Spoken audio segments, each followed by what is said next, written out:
everybody, what's up? It's your girl Bondi Blue and I am back for another The Bondi Blue Show. Yes, I got my topics. Now y'all look, I know there's a glare from my ring light, but I can't see right now. Sometimes my eyes just be so tired and I can't see my phone without my glasses, okay? Sometimes I can do it, sometimes I can't, all right?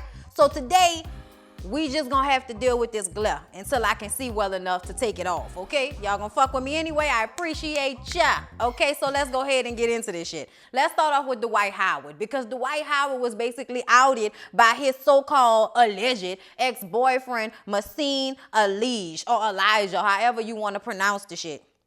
Okay, Massine looks like a very strong-faced, you know, stud chick. Like, it's a dude though, okay? It's a whole man out here with a real lovely blowout. Like, just a real excellent blowout. Apparently, Dwight Howard and this man met on the set of Wildin' Out, and I'm like, I need to go find whichever episode that was. So I can pay close attention to the motherfucker, okay? So, basically, Massine Elijah put out this story earlier this week saying that Dwight Howard and some preacher that Dwight Howard has in his inner circle was threatening him, and that's why he put this story out, outing him, because we all know that this is not cute, this is not cool to be out here outing people. If they want people to know they gay, let them be the one to tell their story. You don't come out letting everybody know that a man who we thought was just a, you know, a whore by regular nigga standards is actually, you know, more mischievous than we thought. And I'm gonna tell you why, because we had no clue, and apparently he's out here having sex parties with transgendered people and everything. Now, I don't care, okay? I'm not saying it's bad that he, you know, we might find out he's gay, but I'm just saying, damn, what was that story? Like, from the Royce Reed, you know, years, 11, 12 years ago to now, like, I just, you know, I was like, oh, okay, this is what comes out now? I was a bit surprised, but then not really. You know how you be like, oh, okay, well, you know. That was my reaction to this shit. So I'm gonna read you some of these tweets that Massine Elijah, you know, put up. I was afraid to speak, but today my life was threatened after I was sexually harassed, threatened, and manipulated by someone I respected, my ex-boyfriend, NBA player Dwight Howard. I'm like, bitch, what kind of intro to Love and Hip Hop is this? And his camp also catfished by his disrespectful ass pastor. Now, I don't know how you get catfished by somebody, you know what I'm saying? Like, in this situation, I don't understand that, but let me further read. Massine Elijah goes on to say, I met Dwight a while back at Wildin' Out, to be exact. We made eye contact, and a week later, he was in my DMs. I'm used to dealing with celebrities, so automatically I told him, hit me with his Finsta, aka fake page, so our conversation wouldn't get leaked. I mean, he is a legend. I'm like, okay, Shamari, shut the shit up, okay? My relationship with Dwight was over in my eyes. My relationship with Dwight pretty much was over in my eyes. Okay, I had to read that again, I'm sorry. Especially after he threatened to beat the shit out of me. Of course, I'm mouthy and threatened him back and said harsh things because I'm a nigga too, and you can act like you can't catch these hands, but you can, okay? Don't think I ain't had to fight all my life.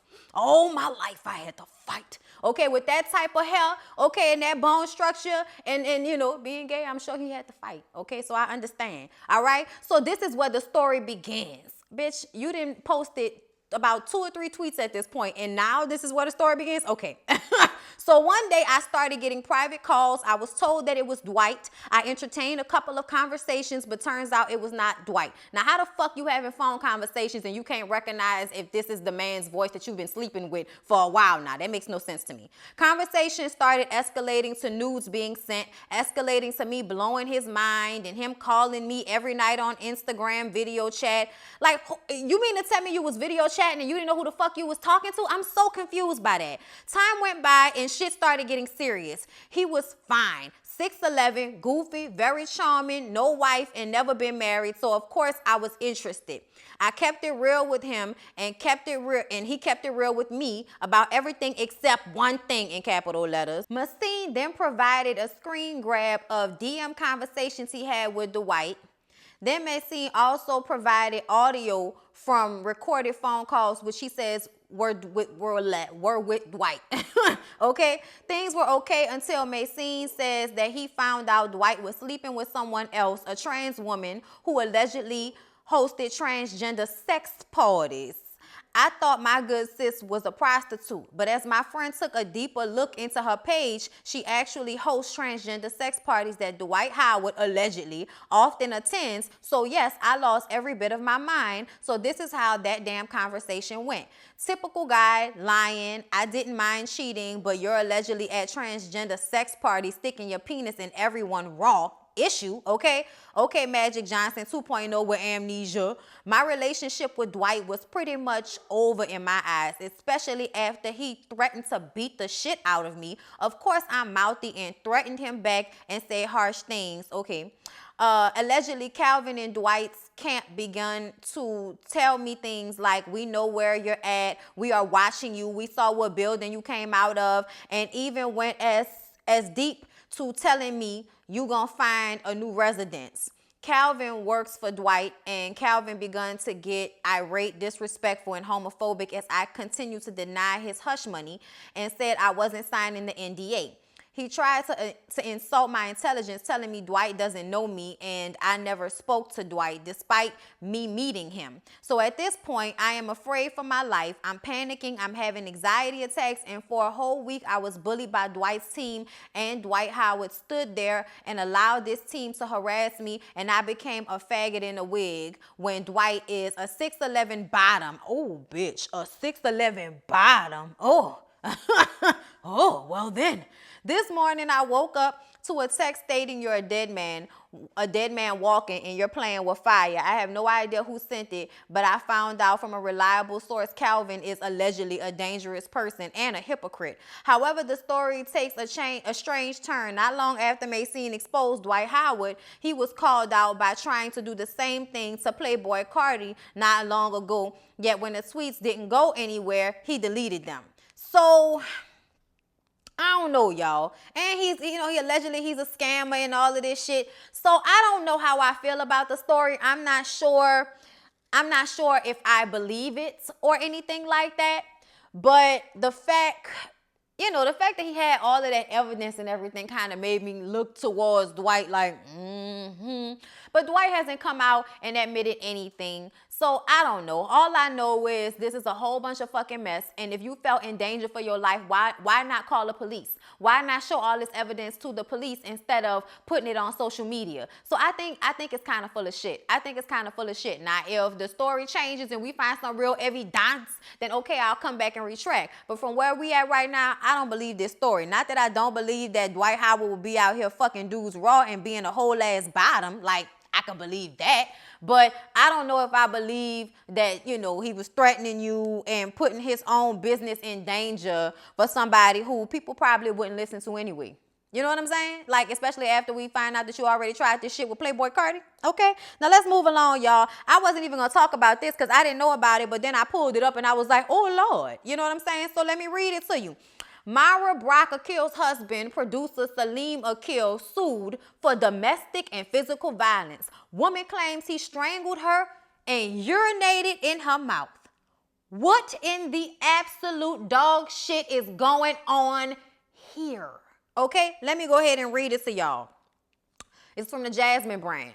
A woman named Amber Dixon Brenner has filed a revealing and damaging lawsuit against Salim Akil, Mara Brock Akil's husband. Brenner, who is a writer and actress, is suing Salim for a breach of contract and domestic violence. Brenner alleges her and Salim had a years-long physically and sexually abusive relationship. Their alleged relationship dates back to almost 10 years ago and initially began as a dating relationship which involved frequent sexual contact. They was fucking, okay? Straight fucking, baby. While the relationship began to evolve, so did the violence. In the suit, Brenner recalls on her birthday at the Los Angeles Roosevelt Hotel, Brenner followed Salim to the restroom after being asked, and he proceeded to slap her and forced her to perform oral sex, which then turned into him urinating in her mouth. In another instance, Brenner recalled when they were at his home on Martha's Vineyard, and he proceeded to stick 3 fingers up her anus and started lecturing her. Outside of the physicality of their relationship, Salim was allegedly verbally abusive as well. In one instance, he ordered her to lick the wall of an underground parking lot while snapping a photo of her doing so. Y'all, what kind of sadistic shit is this, okay? In addition to that, Salim allegedly detailed how he would dispose of Brenner's body in a desert if she ever got pregnant and if they were married and she cheated on him. He would stick her hand in a hot skillet of grease. Bitch, I'ma need for you to show me a grease burned hand, okay? Like shit like that don't go away. I'ma need for you to show that to me. Brenner didn't want to leave Salim because she believed she loved him. Oh, girl. There would be other occasions where Salim would perpetuate the idea. He had different professional collaborations and acting roles for her to participate in, but would never follow through. So he was giving her that old okie doke, I'm gonna help you with your career, and then never did anything for her. Brenner's suffering has been extended so far, it's caused her to attend therapy to make sense of the abuse she has allegedly endured. According to the suit, Brenner claims there was a breach of contract in 2015 after Salim used an angle of her script for Love and Perversity in the East Village for an ABC show that never made the air, but was eventually used for his own series, Love Is, which y'all know I review and I love. Y'all should check out my reviews if y'all haven't seen them. Okay. Brenner states she showed the script in hopes of another possible collaboration, and the submission was made with the implied understanding that Salim would not use any of the ideas within LPEV without the involvement and compensation of Brenner. Now see, understanding is not the same thing as something being written down or a verbal agreement. Understandings are something that you thought was going to happen, but y'all didn't really put anything down in paper and anything, so you can't really claim that. And that's another thing. You have to, like, you can't just have relationships with people and try to do business with them and don't protect yourself on the back end by making sure that things are written. It's presumed these interactions and encounters took place during Salim's marriage to Mara Brock. Salim and Mara have been married since 1999, and just this past year they aired Love Is, which is about their love story. So this woman is suing him for compensatory damages, emotional distress, attorney fees, and punitive damages. The amount she is asking for is not disclosed in her complaint, and apparently Mara Brock Akil and Salim Akil have not responded to any of this. Now, I'm not saying whether I believe it or not. I just was giving y'all my natural reactions to what I was reading. But this is some fucking mess, y'all. This is some mess. If this is true, this is going to fuck up that show. But here's my thing. Why are you waiting until now? Like, why are you waiting until now? Because he used an angle that you might have, like an angle, bitch. What do you mean by an angle? Do you know that whole script, that whole show is based off of love and relationships and what goes on in the television business in the 90s. I'm sure he didn't have to necessarily use your angle to get the point across. It seems like it would have been something so broad. You know what I'm saying? And another thing, like, people go and watch old episodes of television shows and steal concepts all the time. So if you don't have anything written in paper, you don't have a fucking argument. So why you're deciding now to come out now that Love Is has been very successful? I mean, I don't understand. Like, what about when Girlfriends was out? Why wasn't anything out about this then if it was going on? And another thing, if somebody urinates in your mouth, why would you continue to have a relationship with them? The reasoning being because you thought you loved them? What?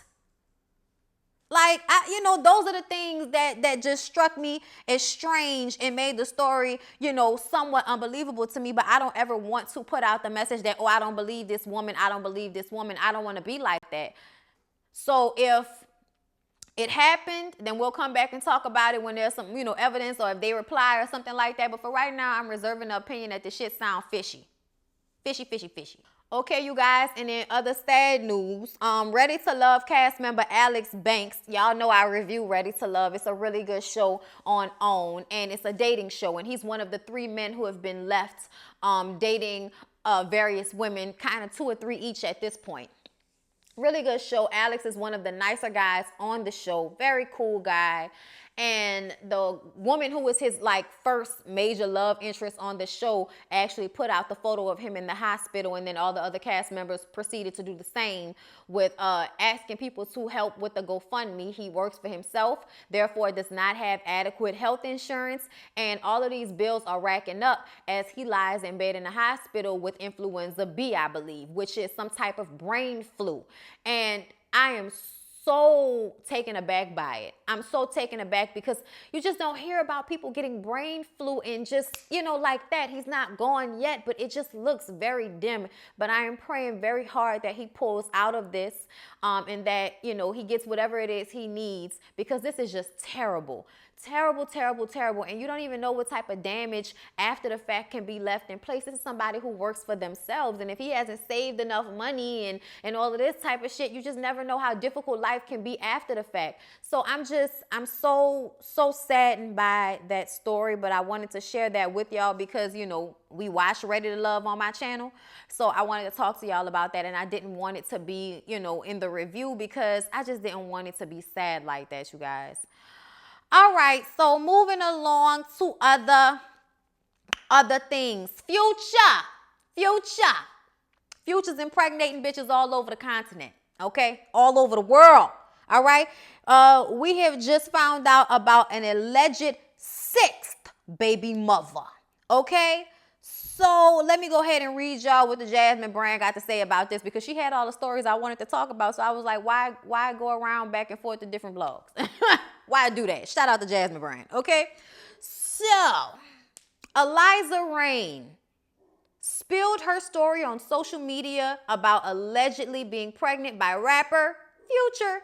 She also claimed that he tried to force her to have an abortion. Well, Eliza recently took to social media again, not to refute her claims, but to explain why she brought her story to light, okay? Because she put it out there that she and Future have been dating for some time. She's a 30-something-year-old woman. I really want somebody to explain to me why this 30-something-year-old woman is having unprotected sex with a nigga that obviously is fucking everybody, okay? Everybody. Getting bitches pregnant every time you turn around. He was just with the Joey Chavez girl, who is Bow Wow's baby mama. Then we thought he was going to be back with the Brittany girl, who was like one of his, long-time baby mamas or whatever, been there from the beginning and all of this. We thought they was going to be together, but she posted online this week that she ain't stunting that nigga either, because everybody, asking, how you feel about the fact that him and Joey Chavez in pictures together. How you feel about the fact that this new girl, Eliza Reign, saying she don't give a fuck, okay? Brittany says she don't give a fuck, okay?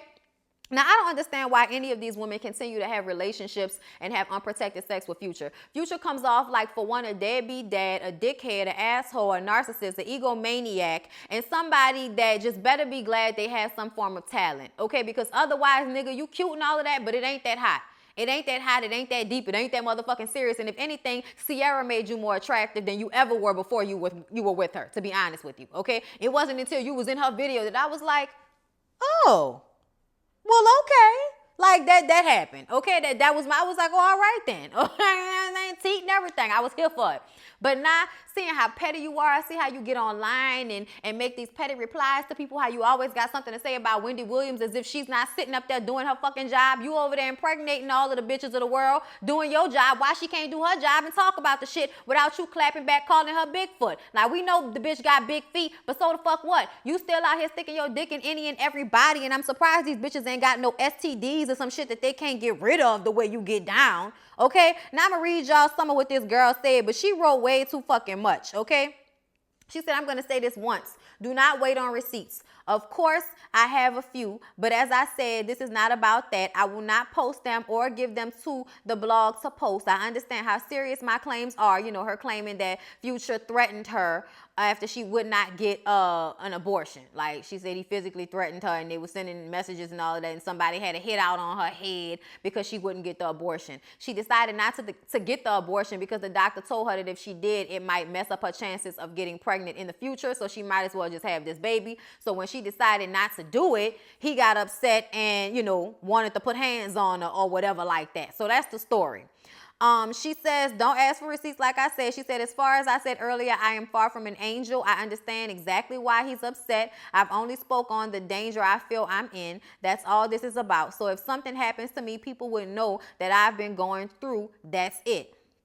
It's another situation why I don't understand, if you felt so in danger for your life and people are sending you messages, why the hell you would not go to the police? Why would you not take this to that level if you're so, in fear for your life? Why do you always have to take this shit to social media as if we gonna do something for you, bitch? Like, what we gonna do?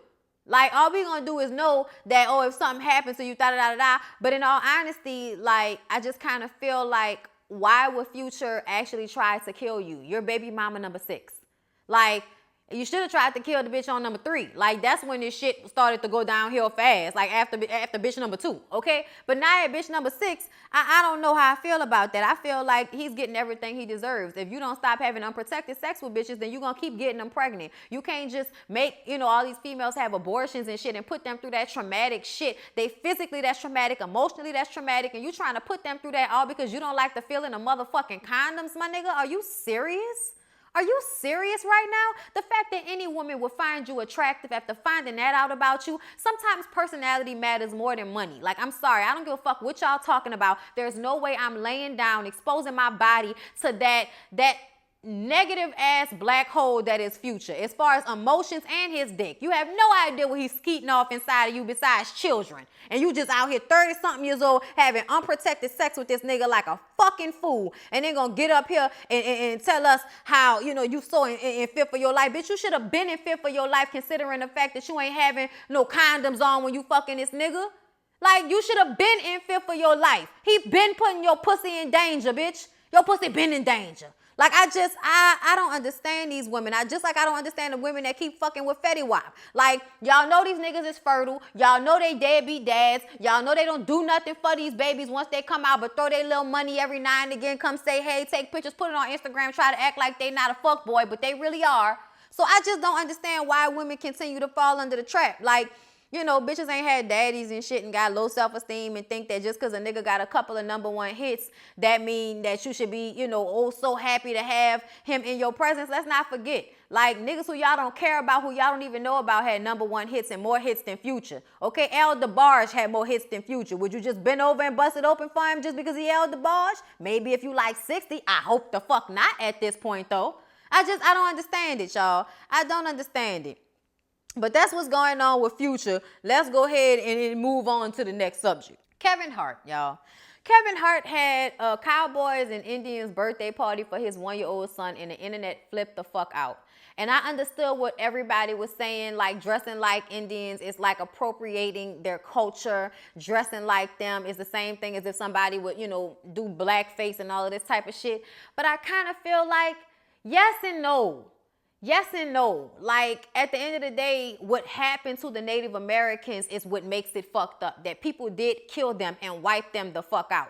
But that's not the concept of Cowboys and Indians as it pertains to children, okay? It is a children's party. And I remember when we was growing up, people was able to dress in Native American, like, looking clothes. Like, I had the Josephina doll, the Josefina doll. Y'all know what I'm talking about from American Girl dolls, okay? And, you could buy the little cute little outfits and shit like that. I loved it. And first of all, like, I just would like to say, I have Indian in my family. Like, okay, I'm not saying that because bitches like to say stuff like that. I'm saying that because that's actually true. And we also mass Indian out here in New Orleans. Like, everybody, most of the people down here are a mixture of the Native American people who were still here in Louisiana and also from the slaves that came in, okay? And then, all of the white people that Europe sent over here because they didn't want them no more. So, yeah, we all mixed up down here, and we have a closer connection to the Native American community down here, I believe, as far as the history is concerned. So I totally understand it being offensive, but at the same time, I don't think it's meant that way. And I don't think that anybody should dictate what the fuck type of party I try to throw for my kid, especially if I'm not actually, putting it out there that I want my 1-year-old to go kill some Native Americans. Like, it's, you know what I'm saying? And I think his little boy might have been dressed up like a cowboy or whatever. He's so cute. He's so cute, okay? But I don't think it's that big of a deal. And DJ Envy and Charlamagne, not Charlamagne because he wasn't there today, but Angela Yee, they were on the radio talking about it. And they played a clip of Kevin Hart from Sirius XM talking about it, saying how stupid everybody is for overreacting to this shit. It's a fucking game that we've played our whole lives. Why are y'all trying to call somebody racially insensitive? Because we're doing the shit that we've been doing. Well, that's because we have a better understanding now, Kevin. We have a better understanding of shit. And in all honesty, I don't think it's that big of a deal. But I also would be upset if somebody decided they wanted to throw a slave-themed party. You know what I'm saying? Like, so I understand it, but at the same time, I understand people who feel like, man, come on, bro, like, stop. Nobody actually meant it that way, so why is everybody going so hard? But what DJ Envy said that I clicked into was If it's a problem for people to dress like Native Americans, why is it that Native American people sell the type of clothing in the covers and the blankets and a lot of the shit that they had on looks like authentic shit that they probably would have bought from somebody in Mexico. If you've ever been to Mexico, like they sell those blankets and covers and all of these things that kind of look like Aztec, which is Native American. So, you know, I'm just saying, y'all, like they selling this shit to people, but then if you wear it, you being, you know, you being racially insensitive. Like, how does that work? How does that work, y'all? I just feel like, you know, we're in this time frame where everything is just so sensitive. And maybe, yeah, he could have thought it out, but why the fuck? Like, let a nigga throw his baby whatever party he want to throw his baby. Like, this ain't the first time we done seen this shit. Like, I just watched the episode of Charm the other day, and it was the same type of thing where they had the cowboys and the Indians and all of this type of shit. Like, in a stereotypical way that, you know, Indians are featured, which is the way we know them because that's the way they were, you know, at the beginning of all this fucked up story, you know, of America and such. But, you know, I respect the Native people. I feel like I come from the Native people. You know what I'm saying? Like, there were people of color, not just the Native Americans, but there were people of color, period, on this continent before the Europeans got here and discovered the shit. You know what I'm saying? Like, no, nigga, people was already there. You found motherfuckers there. It was not discovered, okay? And you can't discover some shit that was already there with people already on it. You know what I mean? But let's not even go ahead and get into that. I'm just trying to let y'all know. I understand the outrage, but I just kind of feel like people need to chill the fuck out and find something else to do. Like, him throwing that party for his kid is hurting nobody. All right, y'all. Let's get on to Lil Mo. Lil Mo had some shit to say today. Okay, not today.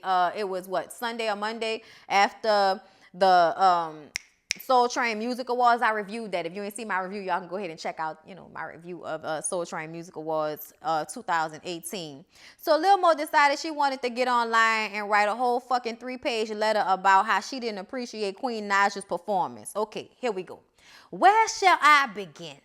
Okay, from what I can see, Queen Naija is a very, very pretty girl. My daughters love her music. I pray she beats the odds, does numbers, and remains humble. As for this cipher, maybe the pregnancy is prohibiting singing from the pit way up and through here. Put some stink on this motherfucker.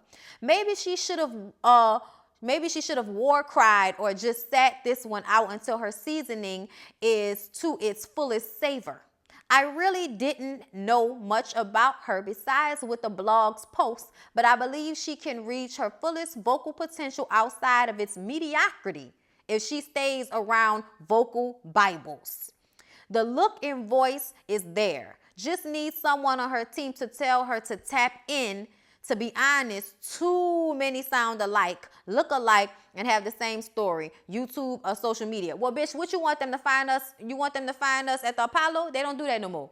You want them to find us out here just on the street and shit like that? It don't happen like that no more. People is fucking crazy. You ain't just walking up to people the way you used to back in the day, back in the 80s and the 90s and shit, when it was okay to walk up to somebody and just give them a call without seeming like a, you know, a sexual predator or some shit like that. So I feel like Lil Mo is stuck in the past and we not in that era no more. And there is YouTube, there is social media. So why the fuck wouldn't people who have great talents be showcased easier now that it is easier to showcase said talent? I don't understand why, you know, they look at it as a negative because people come from YouTube. Why? Because we didn't have to do the juke joint thing. Like when they created the World Wide Web and all of these people can see us, we still being broadcast to the same amount of people, just not in so much movement. Like, I don't understand why you would be upset about that. And in all honesty, Lil Mo, you need to get yourself your own fucking social media page where you actually on there singing songs and singing about shit and just make it work for yourself instead of trying to fight against it like you're doing right now by making this about this girl when really it's about the hate. Okay, Lil Mo then recommended that her followers get into Yeba Smith, who she says would sing half the world into a fucking ditch. Lil Mo continued her criticism by posting additional videos by Yeba Smith and Kelly Price. So Naija saw all of this and made a comment on Twitter, and she said, you should never have to put down someone to get your point across.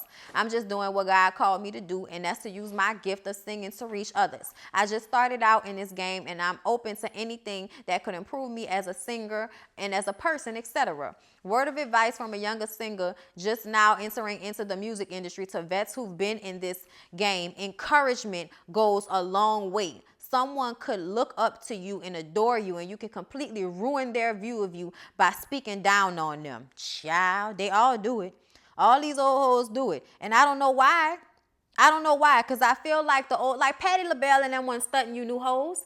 They wasn't stunting y'all. They wasn't arguing with you bitches. They was doing their tours and sitting their ass down, collecting their checks and living their life. But they damn sure wasn't worrying about, whoever, is coming next. They just was doing their thing. They was congratulating the ones who was doing great and moving on to whatever was else in their life. You know what I'm saying? So I just kind of feel like when Lil Mo did that, Cynthia, that was fucked up. Ain't nobody need you to do that, Cynthia. All right, y'all. So lastly, I'm just going to mention a few things before I go. Hold up, okay? Dame Dash finally gets his long-awaited payout from Lee Daniels. Okay, thank God about that. We don't want nobody getting hurt. Okay, and that's possibly something that could happen if people don't get their money. And then did y'all see this story about Tekashi 6ix9ine fucking up this deal with Fashion Nova? Apparently Nicki Minaj told him not to promote Fashion Nova in a song that he was doing with Nicki Minaj and Kanye. Remember when the video got shot up or whatever? They were supposed to mention. They paid him a lot of money up front to mention Fashion Nova in his song, and he didn't mention it. So now he owes Fashion Nova some money. And allegedly, he didn't do it because Nicki Minaj told him not to do it because, of course, Cardi B is synonymous with Fashion Nova at this point. I just kind of feel like all of this is fucking stupid. Like, I feel like if that's what you was really doing, Nicki, like, come on, bro, stop. Like, stop. You're not stopping them people dollar, okay? And I'm talking about Fashion Nova, not necessarily Cardi. But either way, bitches is still selling out. So whatever you doing ain't working. So you might as well just chill out and focus on your own shit if it's true. I'm not saying it is, y'all. I know everybody thinks that I hate Nicki because I call her out on her bullshit. But I love Nicki. I love Nicki, okay? Like, I still listen to her music. I support her. What are you doing, okay? Like, holla at me. What you doing? Because if y'all ain't buying fucking albums, I'm gonna need for y'all to shut the fuck up about, you like Cardi, but you gonna try to play Nicki and all of this. Because I said something about, oh yeah, Nicki Minaj having biscuit booty. Y'all can say what y'all want to. Nicki Minaj's ass looks hard as a rock, okay? Cardi's ass does not look like that. Amber Rose's ass does not look like that, okay? Like, the only person whose ass looked like that was K. Michelle, and she got that shit deflated. Okay, moving along. Lastly, Safari and Erica Mena see that an NBA game with matching furs on, looking like they was together. Let me tell you something. Y'all gonna get the fuck out my face with this shit, okay? You two motherfuckers better not be together, okay? I ain't got time for that. I don't have time for that. Y'all some fucking trolls. Y'all trying to play with our emotions and shit, but I ain't fucking with y'all on this. I am not. Okay.